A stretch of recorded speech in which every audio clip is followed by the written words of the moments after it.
예, 뉴스룸 D 유튜브로 이어지는 뉴스룸 뒤, 영어로는 또 D라고 쓰는데 저희가 시작하도록 하겠습니다. 먼저 오늘 패널 소개하겠습니다. 김근식 경남대 교수, 박원석 전 의원, 국민의힘 윤희석 전 대변인, 김성회 싱커의 소장 나왔습니다. 안녕하십니까? 안녕하세요. 예. 아니 근데 지난주에 소문이. 제가 예. 그 사전에 정해진 약속이 있어서 못 왔는데 예. 유튜브로 봤어요. 근데 오프닝이 굉장히 참신하고 훈훈하던데 아, 예. 오늘은 또 이렇게 낯익은 인물이 나와가지고 예. 심심한 오프닝으로 이거 뭐 차별하는 겁니까? 제가 알기로는 박원석 의원님이 다다음 주쯤에 혹시 약속 있으시면 그때 또 서프라이즈로 오늘 굉장히 기대를 하고 나왔는데 저희가 이제 카메라 앵글이나 이런 것 때문에 네. 최장 5명, 최대 5명. 네. 예. 그래서 빠질 때 우리가 안나경 앵커를 긴급 지난주에 투입하겠다. WMC로 앉아 있었잖아요. 그때 박원석 소장님이 안 아, 나오셨잖아요. 없었으니까. 안나경 앵커를 위해서는 제가 빠지겠습니다. 아니 박성태 앵커가 빠지면 되는 거 아닌가? 딱 맞지 않나? 저만 빠지면 간단한 문제였군요. 알겠습니다. 김무식 교수님은 앞서 이제 오시자마자 오늘도 안나경 앵커가 하는 거야? 그래서 상당히 좋아하시던데 제가 합니다라고 제가 말씀을 드렸습니다. 예, 일단 유튜브로 의견을 주시면 저희가 여러 명을 소개하고 2분을 선정해 영화 상품권 드리도록 하고요. 그리고 앞서 뉴스룸 본방송 때 의견을 주셨는데 댓글 달아주신 분도 소개하고 또 역시 영화 상품권 드리도록 하겠습니다. 뉴스룸 본 방송에서는 저희가 중대선거구제 얘기를 좀 했는데 오늘 리포트가 그것밖에 없어서 관련된 뉴스가 그걸 했고요. 주로 오늘 토크에서는 저희가 수도권 출마론, 국민의힘 전당대회 얘기와 이재명 민주당 대표의 단일 대우가 깨지냐 이 부분을 주로 다루도록 하겠습니다. 먼저 국민의힘 전당대회 소식입니다. 일부 후보들이 수도권 국민의힘 당대표가 되는 사람은 차기 총선에 수도권에 나와야 된다. 이런 얘기를 했었죠. 잠깐 제가 얘기를 들으면 자, 윤상현 의원이 얘기를 했었고요. 안철수 의원도 수도권 지도부로 정면 승부를 해야 된다 라면서 같이 동조를 했습니다. 수도권이 지역구였던 서울의 지역구가 있었던 나경원 부위원장 역시 마찬가지입니다. 수도권 민심을 잘 알아야 된다. 그러니까 뭐 당연한 건데 유리한 얘기를 하는 거죠. 안철수 의원도 이제 수도권이 지역구였고 역시 수도권에 지역구가 있는 분들은 좀 다른데 이른바 김장연대로 얘기되는 김기현 의원과 장제원 의원의 생각은 다르죠. 울산이 지역구인 김기현 의원은 갈라치기다. 역시 부산 지역구인 장제원 의원은 지역구민 무시한 강한 표현입니다. 패륜적 발언이다. 이렇게 나왔습니다. 일단 수도권이 지역구이기를 꿈꾸는 두 분에게 먼저 여쭤보겠습니다. 김구식 송파병의 지역위원장이신 김구식 교수님 어떻게 생각하십니까? 그 수도권 지도부가 돼야 된다라는 이 이른바 윤상현 그리고 안철수 그다음에 나경원 그 후보의 이야기는 예. 꼭 당대표 되는 사람이 수도권에 출마하라 이게 저는 겉으로 드러난 요구이지만 예. 본래 뜻은 저는 다르게 해석합니다. 그러니까 수도권에 소구력이 있는 그러니까 수도권의 여론과 수도권 민심 그리고 수도권의 승리를 견인할 수 있는 당 대표야 된다라는 말을 저는 그렇게 표현을 한 것 같아요. 그래서 뭐 꼭 당 대표가 되는 사람이 자기 지역구를 버리고 뭐 수도권으로 와서 출마해야 된다는 이야기를 말은 그렇게 하는 거지만 예. 그걸로 공방이 벌어진 거지만 본래 뜻은 저는 지금 반대를 하고 있는 김기현 후보나 장제원 의원 같은 경우도 수도권이 중요하다. 그 수도권 민심의 긍정적인 그리고 수도권의 민심을 좀 올릴 수 있는 그런 당 대표의 어떤 수도권 소구력이 중요하다는 점에 대해서는 저는 두 분도 동의할 거라고 생각합니다. 다만 당대표에 나오는 분들이 말 그대로 해서 수도권에 출마해라. 이거는 이제 반대 입장인 거잖아요. 그렇죠. 그렇죠. 근데 그건 이제 당 대표 된 이후에 실제로 아직까지 총선이 한 1년이 남았기 때문에 그 당 대표로 뽑힌 사람이 그 총선 임박해서 정말 수도권으로 지역구를 옮겨서 과감하게 선두에 서서 지휘를 할지 말지는 조금 시간이 있으니까 그때 알겠습니다. 결정될 거예요. 일단 뭐 수도권 지역구 의원을 꿈꾸고 있는 김무식 교수님의 얘기를 들었고요. 수도권 지역위원장을 꿈꾸고 있는 윤희석 전 대변인 얘기를 잠깐 들어보겠습니다. 네, 고맙습니다. 이거는 강동갑 지역위원장을 꿈꾸고 꿈을, 계시죠? 했다가 못하니까 꿈을 꿔야죠. 예. 계속. 그만 얘기하세요. 워너비. 알겠습니다. 상처가 깊었어요. 아니, 할 얘기를 까먹잖아요. 저 얘기는 말씀하신 대로 수도권 민심 잘 알아야 된다 하는 말을 하고 싶은데 딱 대척점에서 서로 그냥 싸우려고 하는 말 같아요. 솔직히 얘기해서 영남에 있는 분이 수도권 와서 뭐 출마를 하라는 얘기는 진짜 출마해서 뭘 보여달라는 얘기보다는 내가 수도권에서 어려운 데서 된 사람이니까 내가 더 능력이 있어. 내가 더 수도권 민심을 잘 알아. 수도권이 121석이야. 이 얘기하려고 한 얘기지. 거기 지역구 있는 분을 남쪽에 있는 분을 서울 와서 출마하라는 건 그렇게 중요한 본질적인 얘기는 아니라고 보고 결국 이렇게 딱 저렇게 칠판을 보면 나뉘어 있잖아요. 지금 저렇게 구도가 이상하게 딱 반으로 나눠져 있으니까 싸우기 위해서 만든 어떤 싸움 거리 정도밖에 안 된다. 다만 수도권 민심 중요하다는 것만큼은 뭐 더 강조해도 지나치지 않죠. 단적인 예로 영남권에서 공관위원장을 했던 21대 총선 공천 같은 경우에 수도권은 어떻게 됐습니까?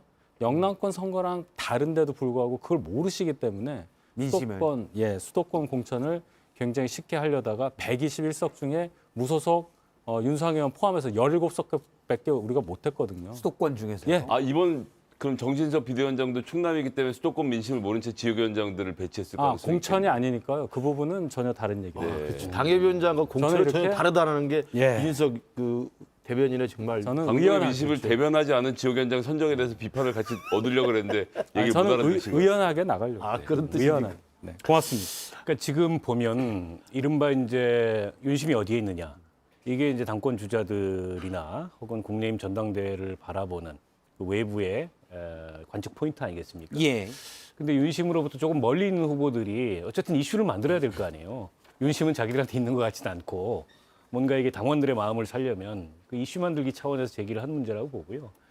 그러니까 수도권에서 이길 수 있는 리더십을 발휘하는 게 반드시 수도권에 출마하는 문제는 아니겠죠. 그럼에도 불구하고 지금 안전한 후방에 앉아가지고 다음 총선에서 이기려면 지금 절대 의석의 열쇠인 수도권에서 승리해야 되는데 그 안전한 후방에서 그 안전한 정치만 하신 분들이 수도권의 그 험한 싸움을 이길 수 있겠냐. 근데 그 얘기도 일리는 있어요. 근데 제가 보기에는 지금 수도권 출마론을 얘기하는 분들이 당대표가 될지는 모르겠습니다. 근데 이제 수도권 출마론에 격하게 반대하는 이른바 김장연대, 특히 이제 윤심의 향배와 관련해서 주목받는 이제 그런 분들이 만약에 차기 당대표가 된다면 수도권에는 다른 보완이 필요할 거예요, 선거 때. 필연적으로 저는 그렇게 전개될 거라고 봅니다. 보완이면 뭐 선대위원장이라든지.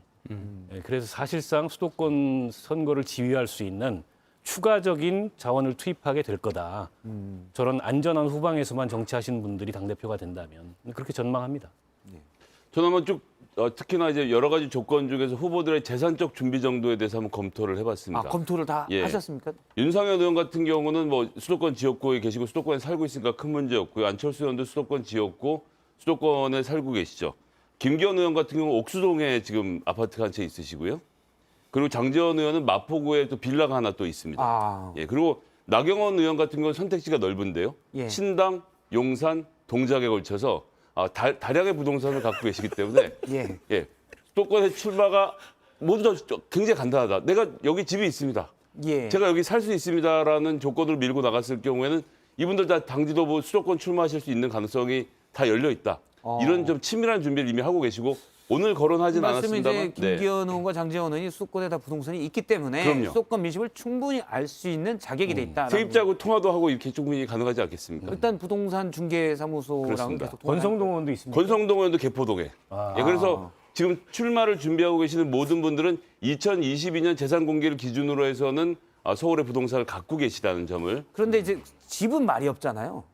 근데 그러면 세입자하고 통화를 하면 되니까. 세입자한테. 네. 아니 다 그 저기 서울에 집이 있다는 걸 말씀을 잘해 주셨는데 조사가 잘 됐는데 왜 나경원 의원은 세 채 있다는 이야기를 계속 강조해서 하니까 있는 그대로 얘기한 건데 한 뭘또 채만 그걸 가지고 이야기하면 그래요. 아니 강남북을 오가는 민심을 파악할 수 있다는 점에서 한번 강조를 그런 해드린 뜻에서요? 것이고요. 그리고 근데 이게 사실은 근데 크게 중요하진 않은 이유가 있습니다. 뭐냐면 지금 조금 전에 대안이 필요하다고 하셨는데 이번 총선의 성격을 잘못 규정하고 계시는 겁니다. 윤석열 대통령께서 이번 총선은 내가 책임진다는 자세로 본인이 전면에서 치를 것이기 때문에 당대표가 누구인지는 사실 국민들이 알 필요가 없어요. 선거 시기에는 윤석열 대통령이 최일선에 서시고 그 좌우에 선대위원장을 맡을 다른 사람들을 배치해서 수도권의 민심은 윤석열 대통령이 내가 따로 선대위원장 고를게. 예. 지금 그럼 당대표에게 주어진 일은 뭐냐? 잡음 없이 지역위원장 정리하고 내보낼 사람 내보내고 본인이 원하는 공천을 요구를 했을 때, 즉 기억을 되돌려 보시면요, 장성철 소장이 2017년에 신동아에 폭로를 했던 사실인데요. 그 대통령실에서 비례 1번부터 10번까지 번호를 적어갖고 와서 예. 김무성 대표에게 자, 이 사람들 공천해 주세요. 이거 지금 김무성 대표 그때로 다시 돌아가 보시면 옥새 들고 영도다리까지 가셨던 예. 거 아닙니까? 그런 우만 범하지 않으면 된다. 내가 시키는 대로 할 사람을 찾는 것이기 때문에 당대표가 수도권인지 여부는 사실 중요하지 않죠. 이제 수도권 후보들의 그냥 본인 얘기지. 지금 김성애 소장의 분석에 의하면 다 필요 없다. 사실은. 뭐 어차피 저도 윤석열 대통령이 전면에 서면서 총선을 쥐할 거니까. 저도 의견 동의합니다. 그러니까 물론 지금 이제 집도 아까 예, 지금 집도 아니 그러니까 우리 김성희 소장님 아주 발품을 팔아서 조사를 잘하신 것 같은데 예. 지금 수도권 출마 논쟁은 기본적으로 이번에 3월 8일 날 선출되는 당대표의 성격이 말씀하신 거에 동의해요. 임기 초반, 대통령의 임기 초반에 치러지는 총선은 대통령 중심으로 치르는 겁니다. 그렇기 때문에 대통령이 지지율을 얼마나 높게 가져가느냐, 그리고 대통령이 얼마나 주도적으로 총선에 앞장서서 민심을 얻어오느냐, 이게 이제 관건이고, 그렇기 때문에 이번에 뽑히는 당대표는 일종의 관리형 당대표가 제일 적격이에요. 그렇기 때문에 대통령 지지율 떨어지면 비대위 간다는 얘기네요. 쉽게 얘기하면. 근데 비대위를 가려면 선거가 중간에 있거나 이래야 되는데 내년 총선까지 선거가 없습니다. 그러니까 사실 비대위로 가기도 명분이 가당치는 않아요. 아니 그러니까 과거에 문재인 당대표 시절에 민주당이 당대표임에도 불구하고 비대위원장을 당대표를 내려놓고 김종인 비대위원장을 내분이 심했기 모셔서 때문에 그런 선거를 거고요. 치렀어요. 그 내분이 심했기 때문에 그런 거고요. 아니, 대통령 지지율 떨어지면 내분 일어난다니까. 수도권 출마 얘기하는데 비대위를 왜 이야기해요 지금?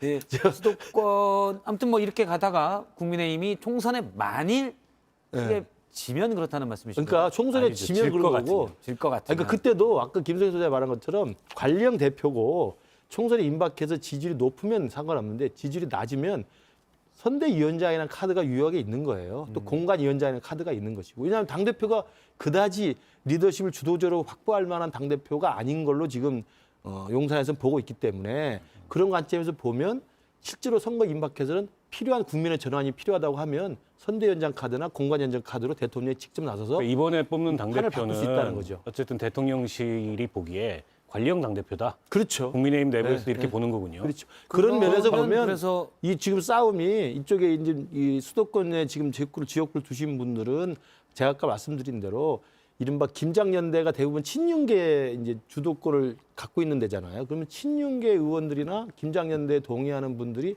대부분은 영남권입니다. 아니면 대부분 공천이 곧 당선이라는 좀 그런 등식이 가능한 지역구를 가지신 분들이에요. 김희식 소장님의 말씀을 교수님의 예. 말씀을 들으면 김장연대로 나오고 있는 김기현 의원님이 예. 주도적으로 리더십을 행사할 건 아니고 그냥 잡음 없이 관리형 대표를 할 것이다라고 용산이 보고 있는 걸로 김희식 교수님이 추정하고 있는 거죠. 아니 누가 되든 그게 김기현 의원이 되든 안철수 의원이 되든 나경원 의원이 되든 유승민 의원이 되면 어때요? 유승민은 안 되죠. 왜요? 못 유승민 나올 의원도 거예요. 혹시 그런 역할을 자처할 수도 있으니까. 못 나올 거예요. 그래서 저는 누가 되든 용산에서 설정하고자 하는 당정 관계 핵심은 예. 총선은 대통령 중심으로 치르고 원만한 관리형 리더십을 원한다는 거죠. 저는 근데 이제 비대위 말씀하셨으니까 그 얘기만 좀 짧게 하면요.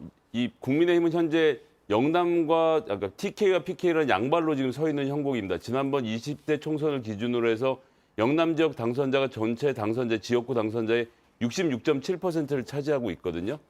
근데 대구 민심은 아주 괜찮습니다. 근데 지난번엔 어떤 전국 지표 조사의 결과를 보면 PK 민심 같은 경우는 수도권의 민심하고 거의 붙었어요. 30%대 중반이기 때문에 지금 부산 경남 지역에 있는 다선 의원들의 마음이 조금씩 불안해지기 시작했습니다.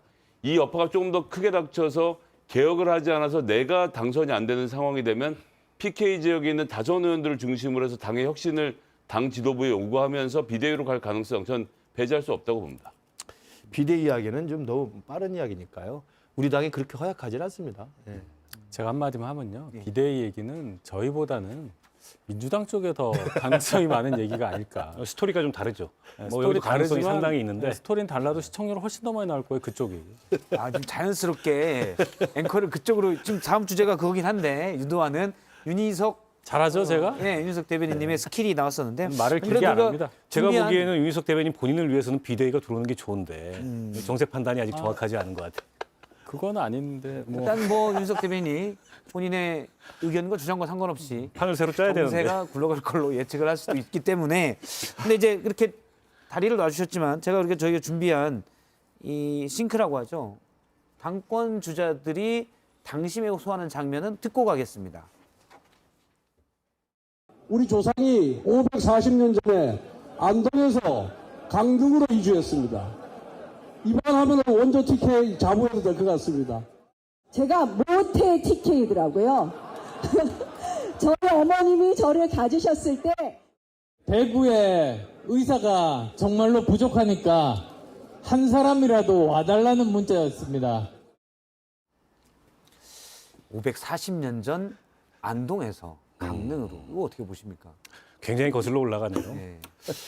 저게 아마 뭐 대구 뿌리를 지역의 찾아서. 당원들 신년 할애회 같은 자리였던 것 같은데 뭐 당권 주자들이 갈 수 있죠. 그리고 보수의 본산이고 어쨌든 당원들 특히 열성 당원들이 가장 많은 데니까 거기서 표심에 호소하는 거는 뭐 자연스러운 전 행보라고 보는데 근데 멘트들이 너무 좀 한마디로 구려요. 그러니까 지금 국민의힘 이 당권 경쟁의 전개 양상을 보면 윤심과 이른바 이제 TK 민심에 호소하는 경쟁은 있는데 비전 경쟁이 없어요. 아니 그래서 총선을 어떻게 이기겠다는 건지, 집권여당이 뭘 하겠다는 어떻게 건지. 당을 혁신해서 윤석열 정부의 성공을 뒷받침하겠다는 건지 이런 걸 얘기하는 당권 후보자는 없어요. 사실 있긴 있는데 예. 눈에 띄지 않아서 기자들이 안 전할 뿐인 것 같아요. 아니 뭐 좀 그렇더라도 너무 원론적인 얘기들이어서 그걸 중심으로 어쨌든 경쟁을 해야 되는데 전부 윤심이 나한테 있다. 뭐 내가 원조 TK다. 540년 전에 우리 집이 여기 살았다.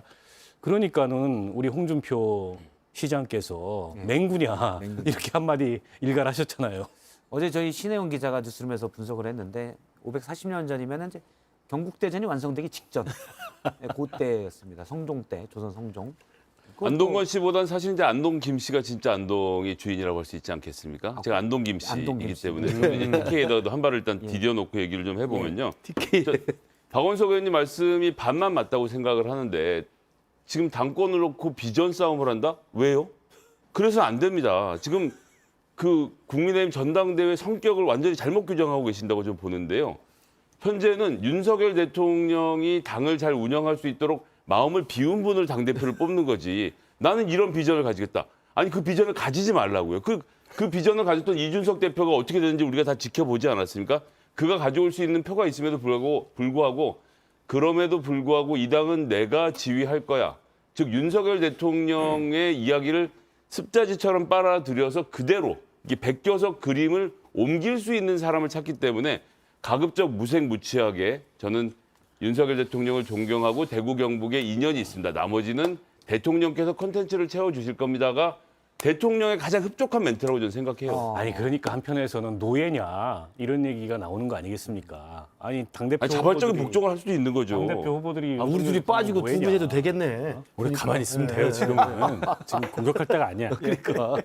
근데 저는 그 당의 지금 총선을 치러야 될 총선 지도부를 뽑는 거잖아요. 총선 지도부이기 때문에 뭐 비전 그러나 비전 필요 없다 이렇게 이야기하시는데 총선 지도부는 총선에 승리할 수 있는 지도부의 라인업이면 되는 거예요. 그러니까 총선에 승리할 수 있는 라인업이 짜여지는 게 당원들의 투표의 전략적인 어떤 기준인 거예요. 이제 그걸로 승부를 하는 것이지 지금 나와서 당대표가 무슨 대선 후보 경선하는 것도 아니고 그다음에 대통령을 대신해서 무슨 대통령의 국정 비전이나 방향을 설명하는 것도 아니고 내가 중심이 돼서 총선을 승리로 이끌겠다라는 것이 다 공통적인 이유이기 때문에 저는 그런 면에서는 우리 김정현 소장님이 너무 야박하게 평가해 주실 필요가 없다. 저는 모든 정당이 다 그랬죠. 뭐 이 민주당에서도 총선 앞두고 지도부가 있을 때는 문재인 정부 때 마찬가지였습니다. 제가 지난주까지는 못 느꼈는데 예. 오늘 뉴스룸 뒤에 나와봤더니 우리 김근식 교수가 어느 캠프와 친한지 알 것 같아요. 어디랑 친한 것 같아요? 아니 뭐 제가 밑 밖으로 얘기는 안 하겠습니다. 아니 저도 헷갈려서 그러니까 하나 알려주세요. 본인도 몰라. 그러니까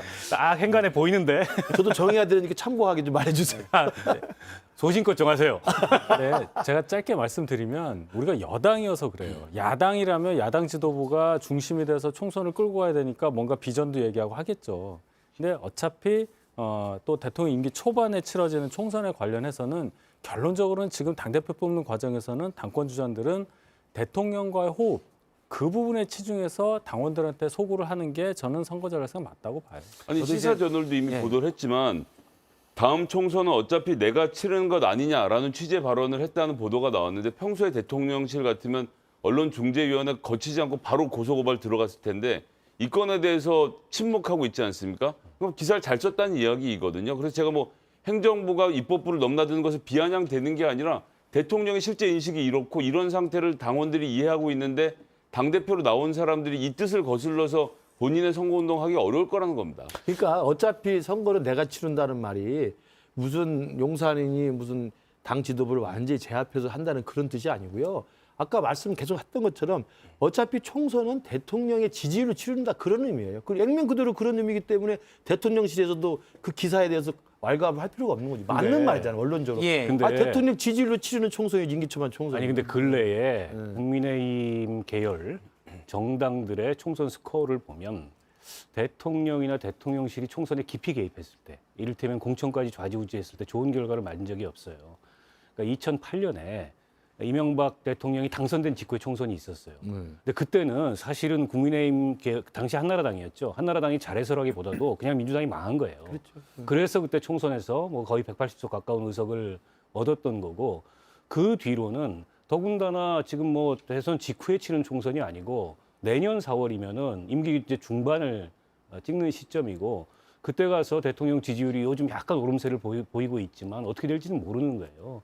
때문에 저는 대통령 지지율이 지금처럼 뭐 신통치 않다, 내지는 지금보다 더 하락한다, 그러면은 저는 다음 지도부를 누구를 선출하든 당내에서 다른 소리가 분명히 나올 거라고 봅니다. 그렇죠. 그러니까 아까 또 말씀하셨던 이야기지만 아까 그 시사절에서 기사화했던 어차피 총선은 대통령이 내 중심을 치른다라고 이야기했다.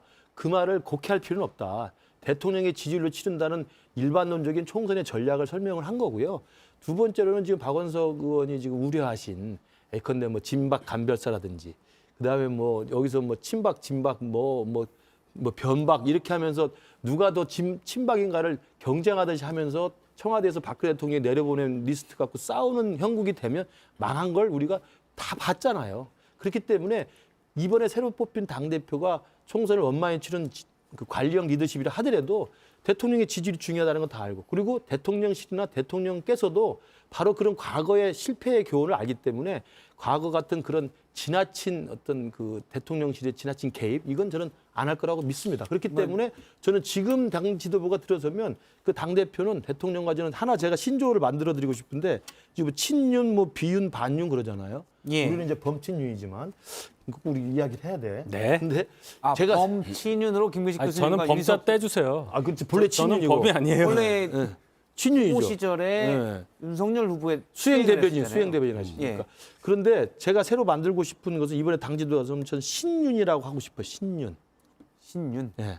그러니까 이제 친윤, 비윤, 반윤 뭐 이것도 아니고 신윤 뭐냐? 새로 됐다고요? 새롭게 됐을 뿐만 아니라 대통령과 신뢰관계가 있는, 서로 믿는. 김규식 교수님이요. 그렇죠. 저도 그렇고 당 지도부도 그렇고. 저는 그렇게 되는 당 지도부가 들어서야 된다고 생각하고, 그거를- 박원석 의원이 궁금해하는 제가 누구를 찍을 것이냐는 그 신윤을 저는 찍고 싶습니다. 교수님 지금 잘 말씀 주셨는데 2016년에 친박, 진박, 무슨 박 따지다가 그 당이 망한 거랑 똑같이 지금도 윤의 종류를 따지고 있다는 자체가 아니지. 윤의 종류로 당이 제가- 나뉘어진다는 자체가 제가 말한 신윤은 당이 건강하지 않다는 그런 증거라는 친윤 거죠. 비윤에 지나친 그런 과거의 흑역사가 있기 때문에 이제는 그런 거 다 벗어나서 신윤으로 다 똘똘 다들 뭉치잖아요. 친박 얘기할 때 진실한 박근혜의 사람도 같은 다른 거예요. 이거는 이제 용산의 얘기도 들어봐야 되기 때문에 김규식 뭐잘 교수님이 되길 내가 바랍니다. 신윤이다라고 했을 때 예. 용산에서 어떻게 생각하는지 또 들어봐야 아니 되기 신자가 때문에 새 신자이기도 하지만 믿을 매울신? 신자? 믿을 신자. 매울신이요? 누가 매울신이라고 그랬어 지금. 그는 저 바로 아니 제가 아는 신자는 사실 신라면 실자여가지고 매운 신 지금 생각나는 특정 거고요. 그 상품을 이야기하면 안 되죠. 그냥 뭐 맵잖아요. 그래서 믿을 신도 있었네요. 말을- 믿을 신이에요. 믿을 신으로 지금 생각하고 아, 저는- 있었는데. 네. 계속 매운 신만 네. 생각이라서 그러니까 알겠습니다. 당 대표와 대통령이 서로 믿는 관계가 돼야 된다. 알겠습니다. 저희가 뭐 계속 이 얘기만 할 수는 없으니까 네. 사실 저도 이렇게 이 후보들 보면서 한마디 하면 저도 뭐 정치에 온 지 꽤 됐지만 어느 순간부터는 당 대표가 우리 총선을 이겨야 된다. 또 나라를 어떻게 끌고 갈까 이런 것보다 내가 당 대표 돼서 일단 나는 총선에 되면 된다. 이런 분들이 계속 많이 있었던 것으로 보여요. 내가 당 대표면 일단 나는 총선에 간다. 예. 알겠습니다. 그러면 민주당 얘기를 해보도록 하겠습니다. 민주당도 이제 당대표 얘기입니다. 이재명 민주당 대표 얘기인데 최근 한 동아일보에 오늘 난 기사인데요. 친명 핵심 의원 누군지 모르겠습니다. 그런데 이 얘기를 했다고 합니다. 이재명 대표가 사법 리스크에 대해서 회피 말고 이건 내 문제다. 당과 분리해서 이걸 당당히 밝혀야 된다. 저는 누군지 압니다. 누구예요? 정성호 의원 아니에요? 동아일보 기자한테 들었습니다. 아 그래요? 네. 아니, 정성호 의원으로 기사 난 것 같은데? 뭐 정성호 의원으로 어디 있는 네, 기사가 기사 났죠. 났어요. 네. 정성호 의원님이 비슷한 얘기를 또 했어요. 그러니까 YTN과 그런 것 이제 얘기를 했습니다. 근데 제가 아는 또 다른 친명계 의원도 아주 핵심이었던 분들 평소에 이런 생각을 많이 가지고 계셔서 혹시 그분인가? 그분도 누군지 알 것 같아요. 아 그래요? 알겠습니다. 예. 여기 한 말씀 해주시죠. 예. 그 정성호 의원이 저렇게 말씀하신 것은 약간 걱정, 우려, 그리고 이렇게 했으면 좋겠다 이런 바램 이런 게 이제 담겨 있는 것 같아요. 근데 이재명 대표가 최근 들어서 그 사법 리스크에 대해서 기자들의 잇따른 질문에 그동안에 답을 안 하다가 예. 최근에 이제 약간 질의응답을 하기 시작했어요. 물론 충분치는 않습니다. 조금 이제 곤혹스러운 질문은 그냥 패스해버리고 이제 이런 방식으로 기자들하고 질의응답을 하는데 지난번 100일 취임 100일 기자회견을 안 한 걸 두고서 이런저런 말들이 당내에 있었잖아요. 그래서 아마 정성호 의원처럼 이재명 대표가 이 위기를 좀 잘 헤쳐나갔으면 좋겠다. 의연하게. 예. 이런 기대를 갖는 분들은 신년 기자회견을 열어서 당은 당대로 또 사법 리스크에 대한 나의 대응은 나의 대응대로 그렇게 의연하게 헤쳐나가겠다라고 입장을 밝혀야 당내 이런저런 말 못할 고민들이나 이런 것들이 좀 해소가 되고 오히려 단일 대우를 형성할 수 있는 거지. 자꾸 이게 이재명 대표가 그 자기 사법 리스크에 당을 내세우는 방식으로 하면 당내 여러 가지 그 고민들만 더 커지고 예. 여러 가지 갈래의 목소리들만 더 커지지 않겠냐 이 얘기를 한 것 같아요.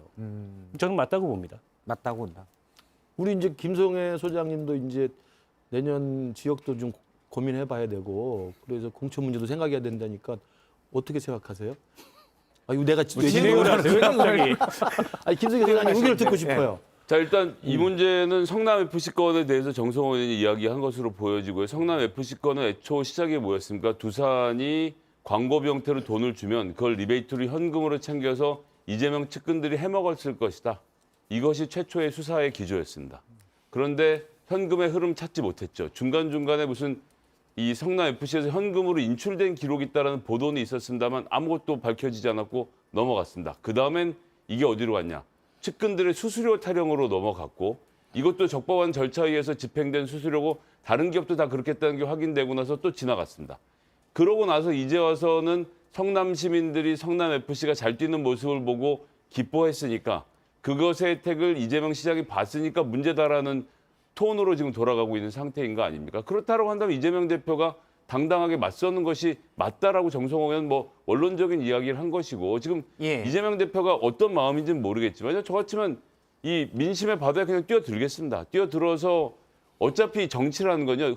이 흐르는 조류를 거슬러서 뭘 할 수 있는 일이란 건 없거든요. 좀 더 자신 있는 모습으로 대응했을 때 저는 정성호 의원의 주장과 같이 지금 검찰이 원래는 이 사건은 자꾸 얘기가 길어집니다만 대장동 건으로 뇌물 준 거 잡아내야 되는데 못하고 지금 자꾸 딴 거 하고 있는 거잖아요. 그러면 당당하게 하나씩 쳐내는 모습들을 보여주는 것 전 그게 지금 필요한 대목이라고 보여집니다. 그러면 이재명 대표가 2일날 이런 얘기를 했어요. 개인에 대한 공격인지 당에 대한 공격인지. 지금 이제 몇몇 분들은 당의 리스크와 당대표의 개인적인 사법적 리스크를 분리하자. 왜냐하면 자칫하면 당이 다 말려 들어가니까 이렇게 얘기를 하고 있는데 이재명 대표는 개인에 대한 공격인지 당에 대한 공격인지 판단에 서로 다를 수 있다. 이게 이제 뭐 민주당 당대표이기 때문에 나를 공격할 수 있다. 뭐 이런 지적이 이재명 한데 대표에 대한 공격도 있지만 네. 지금 뭐 문재인 전 대통령부터 시작해서 얼마 전에 양산에서 문재인 대통령과 사진 찍은 사람들의 대부분은 이 조사를 받거나 참고인 조사, 피의자 조사 받고 있는 거 아닙니까? 그것이 보여주는 것. 검찰이 노웅래 의원에 대한 이 체포동의안 처리하기 전날 국회에 대한 불허 압수수색을 하고 그다음 한동훈 장관이 남들 600자로 하는 거를 1,900자씩 해가면서 피의 사실을 유포하고 막 이러는 모든 과정들이 아 검찰이 너무 정치적으로 하는구나라고 많은 사람들이 생각하면서 아 이거 민주당에 대한 공격이나라고 생각할 여지가 저는 충분히 있다고 봅니다. 제가 좀 얘기 좀 할게요. 나 예. 가만히 있었어요. 가만히 있었으니까. 그 간단한 걸 굉장히 복잡하게 생각하시네요. 이재명 대표 저렇게 얘기하잖아요. 개인에 대한 공격인지 당에 대한 공격인지 판단들이 서로 다를 수 있다. 다르기를 원하는 거죠. 당당하게 내 문제다 밝혀야 되는데 못 밝히잖아요. 본인은 아는 거라고 저는 봐요. 왜 이걸 모르겠어요? 아, 이거 아무것도 아니고 이거 난 방어할 수 있고 당 끌어들이지 말고 내가 할 수 있어. 이런 상황이라면 본인이 느끼기에 그리고 왜 처음에 그렇게 안 했겠어요? 뭐가 저는 본인이 생각하기에 이 사법 리스크가 우리가 보기보다 본인은 아니까 훨씬 더 높은 수준의 위험도를 본인이 자각하고 있다고 저는 보고 그렇기 때문에 자꾸만 뒤로 숨을 수밖에 없는 상황인데 측근들이 그걸 잘 모르는 것 같아요. 이분 친명 핵심이라는데 핵심 아닌 것 같아요. 핵심들은 알 거예요. 아니까 그렇게 할 수 없다는 것도 알고 그러니까 자꾸 작전 세우고 방탄국회 뒤에 숨을 수밖에 없고 저는 그렇게 보는데요. 저는 지금 그 김성애 소장 이야기를 들어보니까 김성애 소장님도 이제는 비명보다는 친명을 아직은 좀 고수하고 있는 것 같아요. 근데 그게 지금 저렇게 지금 핵심 이야기. 친명에서는 들으면 섭섭해할 텐데요. 그리고 어쨌든 범친명. 예. 저도 신명, 범친이니까. 신명. 신명? 아, 신명 범은 나게? 안 돼. 매울 진짜 일단 뭐 신명. 매울 씬, 믿을 씬, 뭐 신날 씬 많습니다. 예. 신날 진짜. 신날 진짜. 제가 볼 때는 아, 왜냐하면 한자는 없습니다. 아직까지 신날 씨는. 당대표가 임기가 남아있죠. 법적으로 남아있고 당대표로서 이재명 대표가 이 사법 리스크에도 불구하고 대표직을 계속 유지해서 내년에 공천권을 행사하게 될 가능성이 있다고 보시는 것 같고 그렇기 때문에 아마 이재명 대표의 이 사법 리스크는 이 검찰의 의도된 이 정치적인 이 계획이 있는 거라고 말씀을 하시는데 저는 그러면 성남 FC는 법리적 판단을 서로 논란이 있을 수 있기 때문에 기소가 되더라도 저는 법원에서 치열하게 공방이 있을 거라고 봐요. 제3자 뇌물 수수라는 게. 예. 그러나 대장동은 다른 거 아니겠습니까? 물론 대장동이라는 게 지금 직접 이재명 대표를 겨냥해서 소환장에 날아가거나 뭐 증거가 나와서 한 건 아니지만 턱 밑에까지 와 있는 건 사실이잖아요. 그러면 대장동 의혹이나 대장동 사건 관련된 최측근 2명의 구속 기소에 대해서는 이재명 대표가 이건 내 문제니까 내가 알아서 하겠으니까 당은 끼어들지 마세요. 라고 이야기를 해야 하는 것에 대해서는 어떻게 생각하세요? 당이 뭘 끼어들고 있나요? 구체적으로. 당에서 나서가지고 다 막고 있죠. 뭘 막나요? 검찰의 수사를 막나요? 아니 하다못해 다음 주에 이재명 대표는 검찰에 가서 성남 FC 건 관련된 수사를 받을 것이고 제가 볼 때 지금까지는 정치인이 본인의 입으로 뭐 항상 하는 본인의 입으로 검찰에 대해서 비판한 것 외에 민주당이라는 정당이 검찰의 수사에 대응한 무엇이 있냐? 단 하나도 없습니다. 민주당의 당사를 압수수색했을 때 왜 하냐는 항의를 한 것을 제외하면 국정조사를 미뤘습니까? 국회 일정을 미뤘습니까? 예, 본인 저희가 일정에 시간이 합의를 이제 하지 많지 않은 것이 않아서 없기 때문에 짧게 저는 얘기하겠습니다. 그렇기 때문에 민주당이 공동으로 대응한다는 것은 이재명 가진 입을 대표가 가지고 말하는 정도까지 못하게 하는 건 이재명 좀 대표가 이상하죠. 당대표 자격으로 계속 공개 발언을 정적 제거다, 야당 탄압이다. 이렇게 말하는 것이 당과 자신의 리스크를 결부시키는 거예요. 예. 그런 아니, 입장 자체가. 그것도 하지 말라고요? 아니, 그걸 그래서- 하지 말아야죠. 그래서 자기 개인적인 의혹인데. 그 결국에는 지금 성남 FC 사건 말고 대장동 사건에 대한 검찰의 수사가 어떤 방향으로 전개되느냐에 달려 있다고 봐요. 그러니까 사실은 이재명 대표가 당을 끌어들여서 당을 방패막이 잡고 당을 방탄 잡는다. 이렇게 이제 비판을 하려면 검찰이 체포동의안을 국회로 보낸다든지 이런 액션에 대해서 민주당이 지난번 노웅래 의원 사건처럼 뭐 부결을 시킨다거나 예. 그런다면 이제 그런 비판이 성립이 될 수 있겠죠. 근데 아직 그 단계까지 수사가 안 갔고 그건 좀 지켜봐야 되는 거고. 근데 이제 선거법 위반이나 성남 FC는 논란이 많아요, 그 자체로. 그래서 그거는 어쨌든 검찰 출석하겠다고 이재명 대표가 밝힌 것도 출석해서 법률적으로 대응할 만하다. 이런 판단이 선 것 같아요. 그래서 좀 지켜봐야 될 것 같고. 근데 이제 대장동 사건 관련돼서 이른바 우리가 얘기하는 스모킹건 그런 게 이제 제3자가 보기에도 조금 확연하게 드러난다. 이런 상황으로 전개된다면 민주당 내부도 복잡해질 거예요. 윤석열 대통령 지지율 떨어지면 국민의힘이 복잡해지듯이. 그래서 지금 상황에서는 드러내놓고 이재명 대표의 거취를 얘기할 만한 그런 아직 객관적인 수사 상황이 아니기 때문에 일부 의원들은 그런 얘기를 하지만 거취와 관련해서 판단해야 되는 거 아니냐. 근데 아니 당원들의 총의로 선출된 당대표를 아직 이제 구체적인 물증이나 확증이 드러나지 않았는데 뭐 윤리에 제소해가지고 국민의힘처럼 자를 수도 없고 그러니까 아직은 이제 내부적으로 이런 고민 저런 고민이 있는 거죠. 그래요. 저희도 이재명 대표 사법 리스크를 아는 제1야당 당대표가 있는 게 나쁘지 않아요. 김의겸 대변인 계속 해줬으면 좋겠어요. 그런데 정치가 그러면 안 되잖아요. 그런 차원에서 걱정이 돼서 드리는 말씀이고 당에 위해를 끼칠 만한 본인의 리스크를 저렇게 당까지 끌어들여서 하는 거는 아마 민주당 지지자들 분들도 아니 일관성이 있어요. 국민의힘은 그 당대표가 수사받으면 윤리제소에서 잘라야 된다. 이런 어떤 철학과 소신을 갖고 있는 정당이기 때문에 그 측면에서 일관성이 있어요. 아, 당했다. 예. 알겠습니다. 저희가 이제 어느 정도 마무리할 시간이 또 다 돼서 벌써 끝났습니까? 네. 어쨌든 저는 감독님들 퇴근해야 김정혜 돼서. 소장님 잘 되길 바래요. 하다 말았는. 네. 예, 알겠습니다. 신윤, 신명 뭐 이렇게 지금 네, 저희가 뭐 신윤, 만들죠. 뭐 신명. 괜찮습니다. 저희가 신윤, 신명 했고 댓글로 제가 또 영어 3권 드려야 되니까 댓글 소개를 하겠습니다. 먼저 앞서 중대선거구제 저희가 오늘 얘기는 안 했지만 솔직히 본방에서 제가 할 얘기가 없어서 이거라도 일단 의견을 주세요 했는데 몇 분이 의견을 주셨는데 일단 한 분 제인 제가 이렇게 보면 끄적거리다가 이게 제인지 아닌지 모르겠는데 노하는 거 아니에요? 아닙니다. JINO님 무조건 민주당 국힘 뽑는 지역이 무슨 민주주의를 한다고 투표를 해. 부끄러운 줄 알아야지. 저기 김 작가님은 여기 J인지 아닌지 다시 한번 얘기를 해주세요. J입니까? 예, JINO님입니다. 진호님 이분 소개를 하고요. 중대선거구제에 대해서 얘기입니다. 일단 눈에 바로 띄었으니까 영화 상권 드리도록 하겠습니다. 시간이 없으니까 빨리 이렇게 가는. 그리고 또 유튜브 중에 의견을 주신 분들이 있습니다. 앞서 이제 당대표 원조 타령 했던 거 보고 바이올렛님 능력과 실력이 없으니 원조 타령이나 하고 있다라는 의견 주셨고요. 이미 선물을 받으셔서 추가 선물은 나가지는 않는 거를. 그다음에 건빵님 역시 영화 상품권을 받으신 분인데 김성애 소장님 덕분에 영화 티켓 오늘 받았어요. 감사합니다라는 의견 주셨습니다. 아, 네. 이건 뭐 이제 의견 잘 주시면 영화 티켓을 이렇게 실제 받는다라는 홍보용으로 제가 말씀을 드렸습니다. 메이트님, MATE 메이트님. 윤희성님, 강동갑 조직위원장 떨어지신 건 아쉽네요. 윤심에 모자르셨나 봐요. 라고 얘기를 하시는데 해명할 아니, 기회를 줘야지. 아니 신윤으로 지금 친윤이죠, 친윤. 원래 친윤이었고 이제 신윤으로. 신친윤. 아니 저 뭐 원조 타령하지 말라는데 원조잖아요. 그렇죠. 하여튼 잘하겠습니다. 이제 뭐라고 해야 돼 이거. 예, 난감하실 것 같아요. 예, 알겠습니다. 뭐 니트킹님도 응원합니다. 이런 의견도 주셨고요.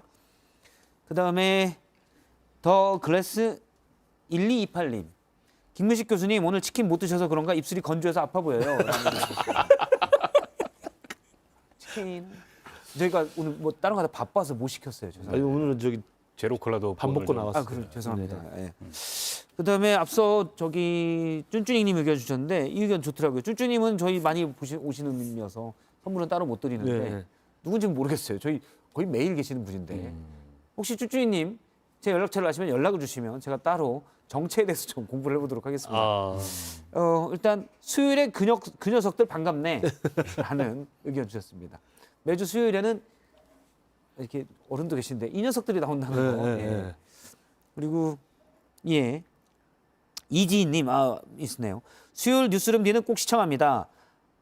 좋으신 분이네요. 박성태 앵커 찐팬이기도 하고 패널 네 분의 막말 없는 클린한 토론 보기 너무 재미나요. 현 정치판 반성하세요. 라는 의견 주셨습니다. 드리죠. 드려야죠. 이분 드릴까요? 네, 드려야지. 네, 드려야지. 이지희님 영어 상품권 받게 되셨고요. 앞서 메이트님 강동갑을 걱정해 주신 메이트님 전주의 의원은 아니고요. 걱정해 주신 메이트님도 영어 상품권 드리도록 하겠습니다. 하나를 더 드렸는데요. 아르테미스님 요거 눈에 띄었으니까 바로 드리겠습니다. 이 녀석들 간만에 2대2로 맞짱 뜨네요. 저번 주는 다구리 때리던 아니 이건 아닙니다. 그냥 바삐 있다가 저번 주에 많이 맞았어? 예, 저번 주에는 일단 1대2였으니까. 예, 1대2였는데 써져 있는 대로 제가 읽다 보니 이거는 저기 네. 저희가 또 편집할 수는 없고 어쨌든 정정 드립니다. 네. 다 플러스 9는 아니라는 거. 예. 아무튼 앞에는 이 녀석들 간만에 2대2로 맞짱 뜨네요라는 의견을 아르테미스님께서 주셔서 역시 영화 상품권 2장 드리도록 하겠습니다. 고맙습니다. 예, 오늘 네 분 말씀 고맙습니다. 네, 다음 주 수요일 날 또 뵙겠습니다. 고맙습니다. 네. 고맙습니다. 예, 뉴스룸 D 오늘도 시청해 주시면 고맙고요. 저희가 월수금은 본 방송 중에서라도 유튜브에 의견을 주시면 이렇게 뉴스룸 D에서 소개하고 또 소정의 선물도 드립니다. 시청해 주신 여러분 고맙습니다.